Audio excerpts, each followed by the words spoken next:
வணக்கம். இன்றைக்கி நம்ம பார்க்க போகிறது என்னென்னா, அதிகமான பணவரவு வர்றதுக்கும் அதிகமான கடன் இருந்தால் குறையிறதுக்கும். பணம் ரொம்ப அதிகமாக வர்றதுக்கு நம்மளுக்கு அண்டு கடன் கடன் சுமைகள் இருக்கும் இல்லைங்களா, அதை எல்லாமே தீர்றதுக்கு உண்டான ஒரு வழிமுறை. இது ரொம்ப சிம்பிளான வழிமுறை தான். ஆனால் பண்ணிங்கன்னா செல்வம் எப்படி வரும் அப்படின்றது அபரிமிதமாக கொட்டும் அப்படின்னு சொல்லி சித்தகுரு சொல்லியிருக்காரு இந்த டிப்ஸில். இது எப்படின்னீங்கன்னா, இப்போ நார்மலாக பணம் இருக்கிறது கூட வேறு, அபரிமிதமாக பணம் வரும் அப்படின்றது தான் இதனுடைய டிப்ஸ் மூலமாக உங்களுக்கு தெரிவிக்கிறது. இதுக்கு என்ன பண்ணணும் அப்படின்னு பார்த்திங்கன்னா, ஒரு உப்பு ஜாடி, மண்ணில் என்ன பீங்கானில், அது ரெண்டில் தான் இருக்கணும், வேறு மெட்டலெலாம் இருக்கக்கூடாது. கொஞ்சம் அகலமானதாக எடுத்துக்கோங்க. எடுத்துக்கிட்டு உப்பு கொட்டணும். உப்பு எப்படி பண்ணிக்கணும் அப்படின்னா, எங்கேயாவது கடல்லேருந்து உப்பு தண்ணி கொண்டு வந்து வீட்டில் ஒரு பாத்திரத்தில் போட்டு காய்ச்சினீங்கன்னா காய்ச்ச அது உப்பாயிடும். அந்த உப்பு மட்டும்தான் யூஸ் பண்ணணும்னு சொல்லியிருக்காரு. எந்த கடல்லேருந்து வேணால் நீங்கள் எடுத்துகிட்டு வரலாம். எங்கேருந்து வேணால் கடல் இருக்கிற இடத்துலேருந்து கொஞ்சம் உப்பு கொண்டு வந்து காய்ச்சினீங்கன்னா உப்பாயிடும். அது ஒன்றும் பெரிய கஷ்டம் கிடையாது. ஆனால் கடல் இல்லாத இடத்துல இருக்கிறவங்களுக்கு கொஞ்சம் கடல் இருக்கிற இடம் வரைக்கும் போயிட்டு எடுத்துகிட்டு வந்து தான் ஆகணும். அது வெளியில் வாங்கி போடக்கூடாதுன்னு சொல்லிட்டார். ஸோ அந்த உப்பை காய்ச்சினதுக்கப்புறம் தண்ணி அடுப்பில் வச்சு காய்ச்சினீங்கன்னா கொஞ்சம் நேரம் காய்ச்சினோன்னா உப்பாயிடும். அந்த உப்பு மட்டும்தான் யூஸ் பண்ணணும். இப்போது அந்த ஜாடியில் என்ன பண்ணணுன்னா, அது ஒரு கொஞ்சம் அகலமான ஜாடியை எடுத்துக்கோங்க. அதில் ஒரு பாதி வரைக்கும் உப்பு கொட்டிட்டு அதுக்கு மேலே ஒரு காப்பர் தகடு ஒன்று வாங்கி, அந்த காப்பர் தகடில் ஒரு இரும்பு ஆணியை வச்சு சுபம் அப்படின்னு எழுதி, அந்த உப்பு பாதி கொட்டிட்டிங்க அது மேலே இதை வச்சுட்டு அதுக்கு மேற்படி திரும்பவும் உப்பு கொட்டிடணும். கிட்டத்தட்ட நம்ம கையை வச்சு எடுக்கிற அந்த தகடு தொடுற அளவுக்கு உப்பு மறுபடியும் கொட்டிட்டால் போதும். ஃபுல்லாக கொட்டணும்னு இல்லை, கொஞ்சம் கம்மியாக கொட்டிக்கலாம். கீழே கொஞ்சம் கொட்டிடணும். அப்புறமா அந்த தகடு வச்சுட்டு மறுபடியும் உப்பு கொட்டிட்டு என்ன பண்ணணுன்னா, யார் பண்ணுறாங்களோ அவங்கள விட ஒரு 10 வயது மேற்படி உள்ள யாருனாலும் ஒருத்தர்கிட்ட 1 ரூபி வாங்கணும். எவ்ரி வீக் என்ன பண்ணணும்னா, செவ்வாய்க்கிழமை அன்றைக்கி குளிகை நேரம்னு நீங்கள் கேலண்டரில் பார்த்தா இருக்கும்.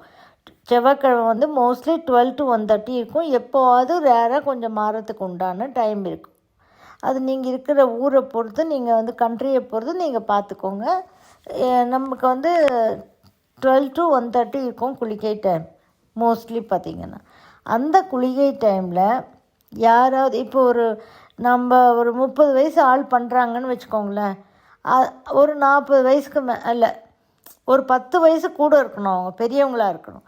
ஆணோ பெண்ணோ, இல்லை வெளியில் இருந்தாலும் சரி, வீட்டில் இருந்தாலும் சரி, தெரிஞ்சவங்களானாலும் சரி, யாரானாலும் பரவாயில்ல.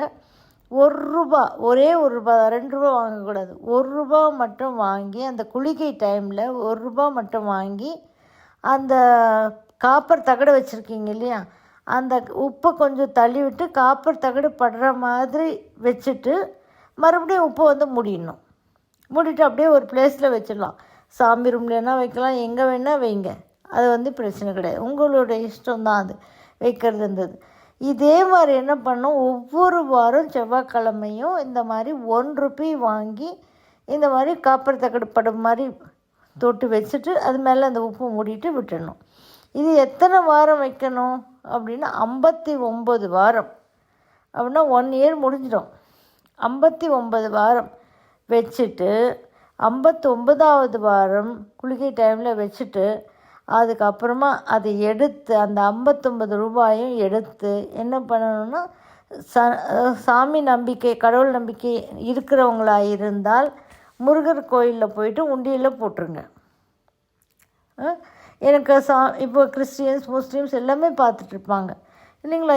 இந்த மாதிரி கடவுள் நம்பிக்கை எனக்கு கிடையாது அப்படின்றவங்க, கோயிலுக்கு போகாதவங்க, வேறு அதர் ரிலிஜியன் இருக்கிறவங்க இவங்கெல்லாம் என்ன பண்ணலான்னா யாருக்காவது ஒருத்தருக்கு சாப்பாடு வாங்கி கொடுத்துடலாம். அந்த 59 ரூபாயில் மட்டும்தான் ஏதாவது ஒன்று சாப்பிட்றதுக்கு வாங்கி கொடுக்கணும் நீங்கள். அதுக்கு மேலே ₹1 நம்மளும் கொடுக்கக்கூடாதான், இல்லை ₹1 மிச்சம் இருந்து வீட்டுக்கும் கொண்டு வரக்கூடாது. அது மொத்தமாக ஒரு பர்சனுக்கு வந்து சாப்பாடு வாங்கி கொடுத்துடணும். அந்த 59 ரூபாய் வந்து கம்ப்ளீட்டாக க்ளோஸ் பண்ணிடணும். இப்போ சாப்பாடு வாங்கி கொடுத்தீங்க, மிச்சம் ஒரு பழம் வாங்கி கொடுத்துருங்க, ஏதோ ஒன்று வாங்கி கொடுத்துடணும். ₹1 கூட வீட்டுக்கு கொண்டு வரக்கூடாது, இன்னும் ₹1 கூட எக்ஸ்ட்ரா போடக்கூடாது. இப்போ ₹60 ஆச்சு அப்படின்னா இன்னும் ₹1 நம்ம எக்ஸ்ட்ரா போடுற மாதிரி வரோம் இல்லையா, அதை பண்ணக்கூடாதான். 59 ரூபாயில் மட்டுமே செலவழிக்கக்கூடிய ஒரு இது இந்த மாதிரி வாங்கி கொடுத்துடலாம். அப்படி கடவுள் நம்பிக்கை உள்ளவங்க என்ன பண்ணலான்னா ஏதோ முருகர் கோயிலில் போய் உண்டியில் போட்டுட்டு வந்துடலாம். இந்த மாதிரி செய்யும்போது செல்வ செழிப்பு அவ்வளோ அதிகமாக செல்வ செழிப்பு வரும் அப்படின்னு சொல்லியிருக்காங்க. அண்ட் வந்து கடன் பிரச்சனைகள் இருந்தாலும் தீருமா. ஆனால் 1 இயர் 59 வாரங்கள் பண்ணும்போது தான் இந்த முடிவுகள், இந்த தீர்வுகள் கிடைக்கும்னு சொல்லியிருக்காரு. இது நீங்கள் ஈஸி தான் பண்ணுறதுக்கு. இன்னும் வாரம் வாரம் ஒரு நாளைக்கு ஞாபகம் வச்சுட்டு செவ்வாய்க்கிழமை நம்ம ஞாபகம் வச்சுட்டு நம்ம பண்ணிகிட்டே இருக்கணும். எங்கன்னா வெளியில் போனோம் அப்படின்னா அதுக்கு ஒன்றுமே அது வந்து வெளியில் போக விடாத மாதிரிக்கு நம்மளுக்கு நேரம் சரியாக இருந்ததுன்னா வெளியில் போகாத மாதிரிக்கு கரெக்டாக நடக்குமா 59 வாரம். இல்லைன்னா ஏதோ ஒரு தடங்கள் வந்து மத்தியில் பிரேக் வந்துடும். பிரேக் வந்தால் அதுக்கு யாரும் பொறுப்பு கிடையாது. அது நம்முடைய விதியை வந்து நம்மளே நிர்ணயிச்சுக்கிற முறையாயிடும் இது. அதனால் இந்த முறை வந்து செல்வ செழிப்பு போங்க, அதிகமான பண ஆற்றல் கிடைக்கும், அபரிமிதமான பணம் கிடைக்கும். அண்ட் வந்து கடன் பிரச்சனைகள் இருந்தால் அது வந்து கம்ப்ளீட்டாக சரியாக போகிறதுக்கு இந்த ஈஸியான சொல்யூஷன் இது. ட்ரை பண்ணி பாருங்கள். ட்ரை பண்ணி பார்த்துட்டு ஒரு 1 இயர் கழித்து தான் 59 வாரம் கழித்து யாருக்கெல்லாம் என்ன அதிசயங்கள் நடந்தோ நீங்கள் வந்து கமெண்ட்டில் சொல்லுங்கள். தேங்க்யூ ஃபார் வாட்சிங்.